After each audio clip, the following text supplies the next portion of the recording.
Hi everyone. Today in this lecture I would like to discuss about the steps in overhead accounting. In the last video we were up to the elements of cost and components of cost.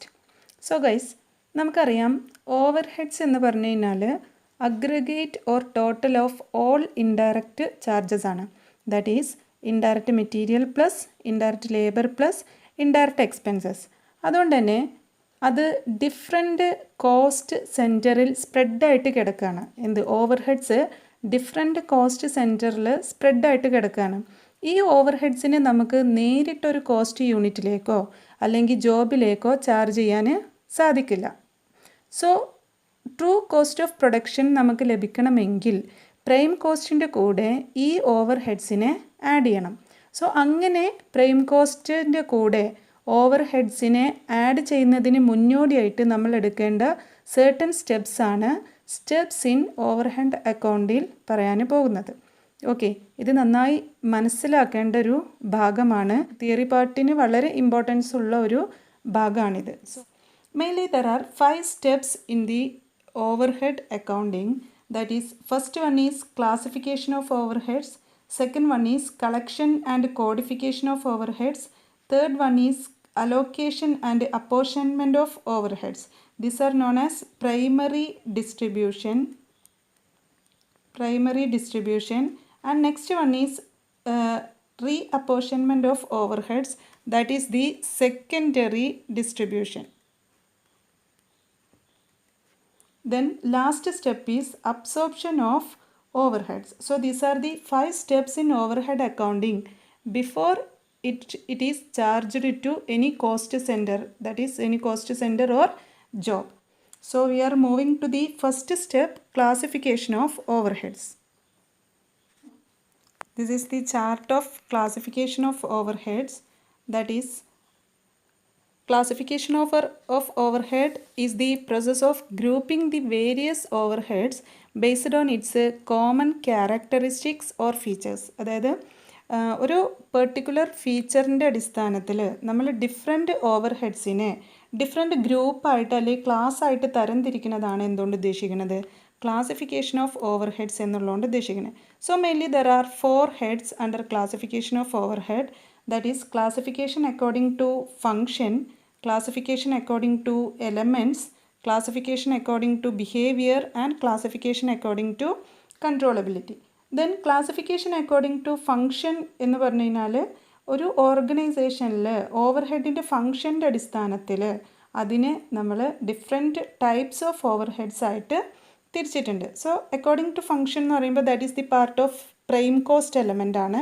അപ്പോൾ prime cost elements of കോസ്റ്റിൽ നമ്മൾ കഴിഞ്ഞ വീഡിയോയിൽ prime cost കാണിച്ചിട്ടുണ്ടായിരുന്നു. Prime cost എന്ന് പറഞ്ഞു കഴിഞ്ഞാൽ that is equal to direct material plus direct labour plus direct expenses ആണ്. സോ അതിൻ്റെ കൂടെ ഡിഫറെൻറ്റ് ഓവർഹെഡ്സ് ആഡ് ചെയ്യുമ്പോൾ നമുക്ക് ഓരോ കോസ്റ്റുകൾ കിട്ടും. ഫാക്ടറി ഓവർഹെഡ് ആഡ് ചെയ്യുമ്പോൾ ഫാക്ടറി കോസ്റ്റ് കിട്ടും. അങ്ങനെ ലാസ്റ്റ് നമുക്ക് എന്ത് കിട്ടുന്നുണ്ട്, ടോട്ടൽ കോസ്റ്റ് കിട്ടുന്നുണ്ട്. അപ്പോൾ അതിൻ്റെ അടിസ്ഥാനത്തിൽ നമ്മൾ ഓവർഹെഡ്സിനെ ക്ലാസിഫൈ ചെയ്തതാണിത്. That is first one is factory overheads or works overhead or manufacturing overhead or production overhead. Then second one is office and administration overhead. Then next is selling overheads. Next is distribution overheads and research and development overheads. So these are the different types of overheads according to function and according to elements. There are 3 types of overheads, that is indirect material, indirect labor and indirect expenses. Then according to behavior there are 3 types of overheads: fixed overheads, variable overheads, semi-variable overheads. And semi-variable overhead, that is also known as semi-fixed overheads. So that is the under according to behavior.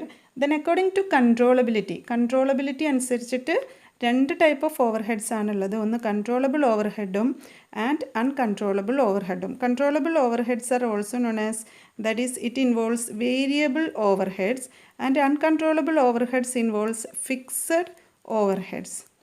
So these are the different classification of overheads. So classification according to function. Mainly there are 4 types of overheads under classification according to function. That is, first one is factory overhead, second one office and administration overhead, third one selling overheads, and fourth one distribution overheads. Then first one is factory overheads. Factory overheads are also known as works overhead, manufacturing overhead, or production overheads. That is, these are the indirect charges incurred in connection with the production. അതായത് പ്രൊഡക്ഷൻ്റെ ഭാഗമായിട്ട് വരുന്ന എല്ലാ indirect ചാർജസിനെയാണ് നമ്മൾ എന്തുകൊണ്ട് ഉദ്ദേശിക്കുന്നത്, factory over head എന്നുള്ളതുകൊണ്ട് ഉദ്ദേശിക്കുന്നത്. That is it includes indirect material, indirect labour and indirect expenses. All indirect charges ആണ് in connection with or relation to production or manufacturing. അപ്പോൾ പ്രൊഡക്ഷൻ്റെ ഭാഗമായിട്ട് വരുന്നത്, ഇപ്പോൾ എക്സാമ്പിൾ പറയുകയാണെന്നുണ്ടെങ്കിൽ ഇപ്പോൾ പ്രൊഡക്ഷൻ ആവശ്യമായിട്ട് വരുന്ന പവർ, ഗ്യാസ്, അതേപോലെ തന്നെ ഫാക്ടറിക്ക് കൊടുക്കുന്ന rent, factory insurance, factory building, plant and മെഷീനറിക്ക് വരുന്ന പ്ലാന്റിന് വരുന്ന ഡിപ്രീസിയേഷൻ, ഇതൊക്കെയാണ് എന്തുകൊണ്ട് ഉദ്ദേശിക്കുന്നത്, ഫാക്ടറി ഓവർ ഹെഡ്സ് എന്നുള്ളതുകൊണ്ട് ഉദ്ദേശിക്കുന്നത്. Then second one is office over head. Office overheads are indirect expenses incurred in formulating policies, planning and controlling etc. അതായത് ഒരു എൻ്റർപ്രൈസിൻ്റെ അഡ്മിനിസ്ട്രേഷൻ്റെ ഭാഗമായിട്ട്, അതിൻ്റെ മാനേജ്മെൻറ്റിൻ്റെ ഭാഗമായിട്ട് ബന്ധപ്പെട്ട് വരുന്ന എല്ലാ എക്സ്പെൻസിനെയാണ് നമ്മൾ എന്തുകൊണ്ട് ഉദ്ദേശിക്കുന്നത്, ഓഫീസ് ഓവർ ഹെഡ് എന്നുള്ളതുകൊണ്ട് ഉദ്ദേശിക്കുന്നത്. അതുകൊണ്ട് തന്നെ ഓഫീസ് ഓവർ ഹെഡിനെ എന്തുമായിട്ട് പറയുന്നുണ്ട്, അഡ്മിനിസ്ട്രേഷൻ ഓവർ ഹെഡ് എന്നും കൂടെ അറിയപ്പെടുന്നുണ്ട്. ഇപ്പോൾ ഒരു എക്സാമ്പിൾ പറയുകയാണെന്നുണ്ടെങ്കിൽ, ഇപ്പോൾ ഒരു പുതിയ പോളിസി നമുക്ക് തയ്യാറാക്കാൻ വരുന്ന, അല്ലെങ്കിൽ കൺട്രോളിങ്ങിൻ്റെ ഭാഗമായിട്ട് വരുന്ന, അല്ലെങ്കിൽ ഇപ്പോൾ എംപ്ലോയീസിന് മോട്ടിവേഷൻ നൽകാൻ വേണ്ടി വരുന്ന എക്സ്പെൻസിനൊക്കെയാണ് എന്തുകൊണ്ട് ഉദ്ദേശിക്കുന്നത്, office or administration over head എന്നുള്ളതുകൊണ്ട് ഉദ്ദേശിക്കുന്നത്. സോ എക്സാമ്പിൾ പറയുകയാണെന്നുണ്ടെങ്കിൽ, ഓഫീസിന് കൊടുക്കുന്ന റെൻറ്റ്, ഓഫീസിൽ നമ്മൾ പ്രൊവൈഡ് ചെയ്യുന്ന സാലറി, ദെൻ ഓഡിറ്റേഴ്സിൻ്റെ ഫീ, അക്കൗണ്ടൻറ്റിൻ്റെ salary, office lighting, depreciation of furniture. So these are the examples of office or administration overhead. Then next, selling overheads. Selling overheads are indirect expenses incurred for the purpose of promoting sales. അതായത് ഇപ്പോൾ നമുക്ക് demand create ചെയ്യാൻ വേണ്ടിയിട്ടും, അതേപോലെ തന്നെ കസ്റ്റമേഴ്സിനെ retain ചെയ്യാൻ വേണ്ടിയിട്ടും, അഡ്വർടൈസ്മെൻ്റ് ഒക്കെ നൽകി സെയിൽസിനെ പ്രൊമോട്ട് ചെയ്യാൻ വേണ്ടിയിട്ടൊക്കെ വരുന്ന ചിലവിനെയാണ് എന്തുകൊണ്ട് ഉദ്ദേശിക്കുന്നത്, സെല്ലിംഗ് ഓവർ ഹെഡ്സ് എന്നുള്ളതുകൊണ്ട് ഉദ്ദേശിക്കുന്നത്. ഇപ്പോൾ എക്സാമ്പിൾ പറയുകയാണെന്നുണ്ടെങ്കിൽ, സെയിൽസ്മാനിന് കൊടുക്കുന്ന സാലറി, അവർക്ക് കൊടുക്കുന്ന കമ്മീഷൻ, അഡ്വർടൈസ്മെൻറ്റിന് വരുന്ന എക്സ്പെൻസ്, സെയിൽസ് ഓഫീസേഴ്സിന് വരുന്ന, അല്ലെങ്കിൽ അതിൻ്റെ ഷോറൂമിന് വരുന്ന, സെയിൽസ് ഓഫീസ് അല്ലെങ്കിൽ ഷോറൂമിന് വരുന്ന എക്സ്പെൻസ്, സെയിൽസ് മാനേജറിന് നൽകുന്ന സാലറി, ഇപ്പോൾ ഫ്രീ ഗിഫ്റ്റ് കൂപ്പൺസ് ഇതൊക്കെ നമ്മൾ നൽകും, അതിന് വരുന്ന എക്സ്പെൻസ്, ആഫ്റ്റർ സെയിൽ സർവീസിന് വരുന്ന എക്സ്പെൻസ്, ഇതൊക്കെയാണ് എന്തുകൊണ്ട് ഉദ്ദേശിക്കുന്നത്, സെല്ലിംഗ് ഓവർ ഹെഡ് എന്നുള്ളതുകൊണ്ട് ഉദ്ദേശിക്കുന്നത്. Then next one is distribution overhead. Distribution overheads are indirect expenses incurred from the time to the products are completed in the factory and till they reach their destination. That is, these are the cost of moving the goods from the factory to the place of consumers, that is to the end users. അതായത് finished product ആയതിനു ശേഷം ആ പ്രൊഡക്റ്റിനെ നമ്മൾ എന്ത് ചെയ്യണം, കസ്റ്റമേഴ്സിലേക്ക് എത്തിക്കണം. അപ്പോൾ ഫാക്ടറിയിൽ നിന്ന് കസ്റ്റമേഴ്സിലേക്ക് എത്തിക്കാൻ വേണ്ടി വരുന്ന എല്ലാ എക്സ്പെൻസും ആണ് ഏതിൻ്റെ അണ്ടറിൽ വരുന്നത്, ഡിസ്ട്രിബ്യൂഷൻ ഓവർ ഹെഡ് എന്നുള്ള അണ്ടറിൽ വരുന്നത്. അതായത് ഇപ്പോൾ എക്സാമ്പിൾ പറയുകയാണെന്നുണ്ടെങ്കിൽ, ഇപ്പോൾ കസ്റ്റമേഴ്സിലേക്ക് അല്ലെങ്കിൽ മാർക്കറ്റിൽ എത്തിക്കണം എന്നുണ്ടെങ്കിൽ നമുക്ക് വെഹിക്കിൾസ് വേണം. അപ്പോൾ വെഹിക്കിൾസിന് വരുന്ന ചാർജ്, അതേപോലെ തന്നെ ഈ ഫിനിഷ്ഡ് പ്രൊഡക്റ്റ് നമുക്ക് സ്റ്റോർ ചെയ്ത് വെക്കണം. അപ്പോൾ സ്റ്റോക്ക് ചെയ്യാൻ വേണ്ടിയിട്ട് വരുന്ന ഗോഡൗൺസിന് വരുന്ന റെൻറ്റ്, അല്ലെങ്കിൽ വെയർഹൗസിന് വരുന്ന റെൻറ്റ്, വെയർഹൗസിന് സ്റ്റാഫ് ഉണ്ടാവും, ആ സ്റ്റാഫിന് കൊടുക്കുന്ന സാലറി, അതേപോലെ തന്നെ ഇത് നന്നായി പാക്ക് ചെയ്തിട്ട് വേണം നമുക്ക് കസ്റ്റമേഴ്സിലേക്ക് എത്തിക്കാൻ. അപ്പോൾ പാക്കേജിങ്ങിന് വരുന്ന എക്സ്പെൻസ്, ദെൻ നമുക്ക് കയറ്റുകൂലി വരും, അപ്പോൾ അതിന് വരുന്ന carriage outward, insurance of stock of finished goods etcetera. So these are the examples for distribution over head. Then these are the different types of overheads according to function. The next classification is according to elements. Then according to elements, mainly there are three types of overheads, that is indirect material, indirect labor and indirect expenses. ഇപ്പോൾ ഇതെല്ലാം നമ്മൾ ഓരോ ഫീച്ചറിൻ്റെ അടിസ്ഥാനത്തിൽ classify ചെയ്തു എന്നേ ഉള്ളൂ. Examples എല്ലാത്തിലും almost same ആയിട്ടായിരിക്കും വരിക. അപ്പോൾ ഇതിൽ പറഞ്ഞ ഫാക്ടറി ഇപ്പോൾ ഫസ്റ്റ് ക്ലാസിഫിക്കേഷനിൽ പറഞ്ഞ ഫാക്ടറി ഓവർഹെഡ്, ഓഫീസ് ഓവർഹെഡ്, അതിലൊക്കെ വരുന്ന എക്സാമ്പിൾസ് തന്നെ ആയിരിക്കും നമ്മൾ indirect material, indirect labour, indirect expense എന്നുള്ളതുകൊണ്ട് ഉദ്ദേശിക്കുന്നത്. So in first classification, first type of overhead according to element is indirect material. So we know that indirect materials are those materials which cannot be directly charged to job or process. So നമുക്ക് ഒരു indirect material എന്ന് പറഞ്ഞാൽ ഒരു finished പ്രൊഡക്റ്റിൽ നിന്ന് നമുക്ക് easily identify ചെയ്യാൻ പറ്റാത്ത മെറ്റീരിയൽസിനെയാണ് എന്തുകൊണ്ട് ഉദ്ദേശിക്കുന്നത്, ഇൻഡയറക്റ്റ് മെറ്റീരിയൽ എന്നുള്ളതുകൊണ്ട് ഉദ്ദേശിക്കുന്നത്. ഇപ്പോൾ ഫോർ എക്സാമ്പിൾ ഇപ്പോൾ ഒരു ഫർണിച്ചർ നമ്മൾ തയ്യാറാക്കുകയാണെന്നുണ്ടെങ്കിൽ ആ ഫർണിച്ചറിന് നമ്മൾ യൂസ് ചെയ്യുന്ന ഗ്ലൂ അല്ലെങ്കിൽ നെയിൽ എന്ന് പറയുന്നത് ഒരു ഇൻഡയറക്റ്റ് മെറ്റീരിയലാണ്. അപ്പോൾ ഒരു ഡയറക്റ്റ് മെറ്റീരിയൽ എന്ന് പറഞ്ഞാൽ ഇപ്പോൾ ഫർണിച്ചറിന് നമുക്ക് നേരിട്ട് ഐഡൻറ്റിഫൈ ചെയ്യാൻ പറ്റും. ഇപ്പോൾ മരം നമുക്ക് നേരിട്ട് ഐഡൻറ്റിഫൈ ചെയ്യാൻ പറ്റണ. സോ ഇതാണ് ഇൻഡയറക്റ്റ് മെറ്റീരിയൽ എന്നുള്ളതുകൊണ്ട് ഉദ്ദേശിക്കുന്നത്. അപ്പോൾ എക്സാമ്പിൾ പറയുകയാണെന്നുണ്ടെങ്കിൽ that is nuts, pin, screws, oil, grease, അതേപോലെ തന്നെ ബുക്ക് ബൈൻഡ് ചെയ്യുകയാണെന്നുണ്ടെങ്കിൽ അതിന് യൂസ് ചെയ്യുന്ന ഗ്ലൂ, ഇതെല്ലാം ഇൻഡയറക്റ്റ് മെറ്റീരിയൽസ് ആണ്. Then next is indirect labour. So indirect labour എന്ന് പറഞ്ഞു കഴിഞ്ഞാൽ that is these are the labours which is not directly engaged on production and cannot be directly identified with a particular job or process. അതായത് നമുക്ക് പ്രൊഡക്ഷനായിട്ട് നേരിട്ട് ബന്ധമില്ലാത്ത labours. ഇപ്പോൾ example പറയുകയാണെന്നുണ്ടെങ്കിൽ ഇപ്പോൾ പ്ലാന്റ് അല്ലെങ്കിൽ ഫാക്ടറി ക്ലീൻ ചെയ്യാൻ വേണ്ടിയിട്ട് ക്ലീനേഴ്സ് ഉണ്ടാവും. അതേപോലെ തന്നെ അത് കൺട്രോൾ ചെയ്യാൻ വേണ്ടിയിട്ട് ഫോർമാൻ ഉണ്ടാവും, ഇൻസ്പെക്ടേഴ്സ് ഉണ്ടാവും, സൂപ്പർവൈസേഴ്സ് ഉണ്ടാവും. ഈ പ്രൊഡക്ഷൻ ആവശ്യമായിട്ടുള്ള മെറ്റീരിയൽ കീപ്പ് ചെയ്യുന്ന സ്റ്റോർ കീപ്പേഴ്സ് ഉണ്ടാവും, പ്യൂൺ ഉണ്ടാവും, വാച്ച്മാൻ ഉണ്ടാവും, സെയിൽസ്മാൻ ഉണ്ടാവും. അപ്പോൾ ഇവരൊക്കെ ഒരു പ്രൊഡക്ഷനായിട്ട് ബന്ധപ്പെട്ടിട്ടുള്ള ഇൻഡയറക്റ്റ് ലേബേഴ്സാണ്, അതായത് നേരിട്ട് ബന്ധമില്ലാത്ത ലേബേഴ്സാണ്. സോ അവരെയാണ് എന്തുകൊണ്ട് ഉദ്ദേശിക്കുന്നത്, ഇൻഡയറക്റ്റ് ലേബർ എന്നുള്ളതുകൊണ്ട് ഉദ്ദേശിക്കുന്നത്. That is examples are wages paid to cleaners, foreman, supervisor, store keeper, peon, watchman, salesman, etcetera. So it is a part of manufacturing overhead.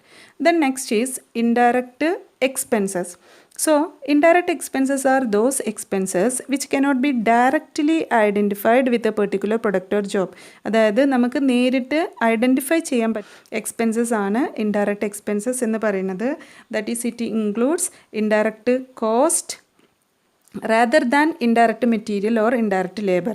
അതായത് ഇൻഡയറക്റ്റ് ലേബറിനും മെറ്റീരിയലിനും പുറമെ വരുന്ന മറ്റ് എക്സ്പെൻസുകളെയാണ് എന്തുകൊണ്ട് ഉദ്ദേശിക്കുന്നത്, ഇൻഡയറക്റ്റ് അല്ലെങ്കിൽ മറ്റ് കോസ്റ്റുകളെയാണ് ഇൻഡയറക്റ്റ് എക്സ്പെൻസ് എന്നുള്ളതുകൊണ്ട് ഉദ്ദേശിക്കുന്നത്. എക്സാമ്പിൾ പറയുകയാണെന്നുണ്ടെങ്കിൽ rent, rates, tax, insurance, depreciation, repairs and maintenance, etcetera.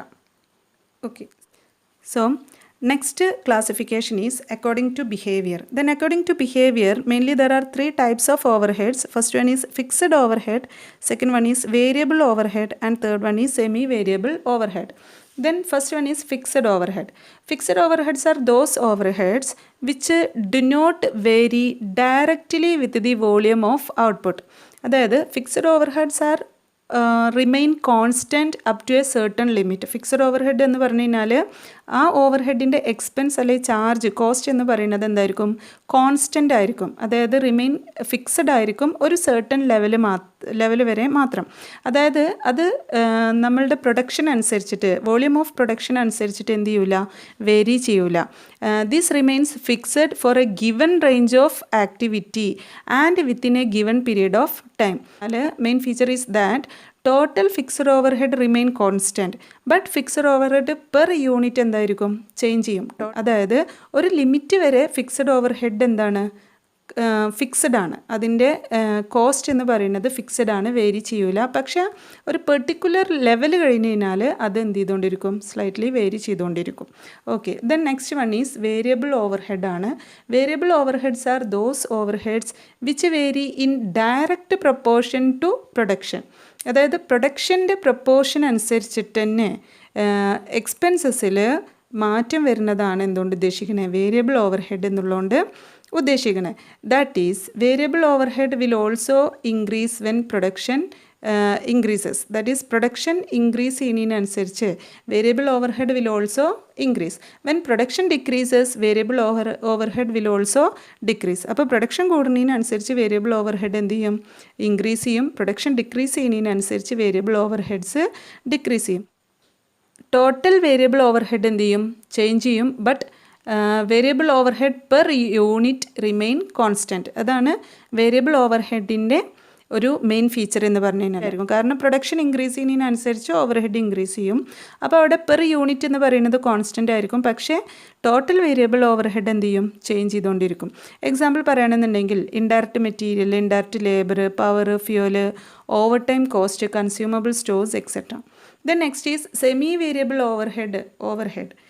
Then semi-variable overhead, that is also known as semi-fixed overhead. അതായത് അത് പാർട്ട്ലി ഫിക്സഡും ആൻഡ് പാർട്ട്ലി വേരിയബിൾ ആണ്.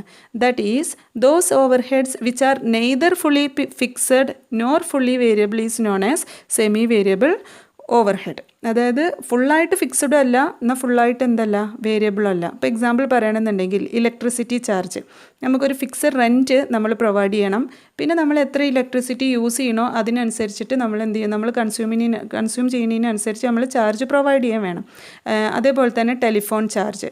സോ എക്സാമ്പിൾ എന്ന് പറയുന്നത് repairs and maintenance, then maintenance of building, അതേപോലെ തന്നെ electricity charge, telephone charge etc. So these are the different classification of overhead. So classification of overhead according to behavior. Then next classification of overhead according to controllability. Controllability അനുസരിച്ചിട്ട് രണ്ട് classification ആണ്. ഒന്ന് controllable ഓവർഹെഡും uncontrollable ഓവർഹെഡും. ചില ഓവർഹെഡ്സിനെ നമുക്ക് control ചെയ്യാൻ കഴിയും. അത്തരം ഓവർഹെഡ്സിനെയാണ് എന്ത് പറയുന്നത്, വേരിയബിൾ ഓവർഹെഡ്സ് എന്ന് പറയുന്നത്. So variable overheads are controllable. Then ചില ഓവർഹെഡ്സിനെ നമുക്ക് കൺട്രോൾ ചെയ്യാൻ കഴിയില്ല. സോ അത് എപ്പോഴും എന്ത് ചെയ്തുകൊണ്ടിരിക്കും, ഫിക്സഡ് ആയിട്ട് നിൽക്കുന്ന കാരണം കൊണ്ട് നമുക്കതിനെ കൺട്രോൾ ചെയ്യാൻ കഴിയില്ല. സോ എക്സാമ്പിൾ പറയുകയാണെന്നുണ്ടെങ്കിൽ ഫിക്സഡ് ഓവർഹെഡ്സ് ആണ്.